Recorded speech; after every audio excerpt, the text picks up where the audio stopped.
I had the privilege of campaigning in Kerala, and especially campaigning from my state president in Kerala, who is fighting from Wayanad. And I saw that in Wayanad, the India Alliance is fighting. But when the India Alliance meets in Delhi, they are hugging each other. And today I am in Tamil Nadu. I can only say, in Delhi they are hugging, in Kerala they are begging, and in Tamil Nadu they are thugging. நான் கேரளாவில் இருக்கும் பெரிய வாய்ப்பு எனக்கு கிடைத்தது. அங்கே நான் வயநாடில் ராகுல் காந்தியை எதிர்த்து நிற்கும் எங்களுடைய கேரளாவின் தலைவருக்காக நான் வாக்குகளை சேகரிப்பதற்காக அங்கே சென்ற சமயத்திலே ஒன்றை தான் நான் பார்த்தேன். அங்கே அவர்கள் கட்டி கொண்டு இருக்கின்றார்கள், கட்டி தழுவி கொண்டு இருக்கின்றார்கள். ஆனால் டெல்லியில் அவர்கள் சண்டை போட்டுக் கொண்டிருக்கின்றார்கள்.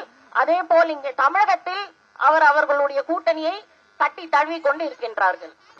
வடசென்னை பாராளுமன்ற வேட்பாளரை எனக்கு வாக்குகள் சேகரிப்பதற்காக மாண்புமிகு மத்திய அமைச்சர் ஸ்மிருதி இரானி அவர்கள் இன்று இந்த நம்மாழ்வார்பேட்டை பகுதியிலே வாக்கு சேகரித்தார்கள். அவர்கள் பேசும்போது என்ன சொன்னார்கள் என்று சொன்னால், நீங்கள் உங்களுடைய வாக்குகளை உங்கள் குடும்பத்திற்காக போடுங்கள், மற்றவர் குடும்பத்திற்காக போடாதீர்கள் என்று ஆணித்தரமாக சொல்லியிருக்கிறார். அதுதான் அவர்கள் சொன்ன மெசேஜ். தாமரைக்கு வாக்களித்தால் இந்தியாவினுடைய வளர்ச்சியை தடுக்க முடியாது, மற்றவர்களுக்கு வாக்களித்தால் இந்தியா வளராது.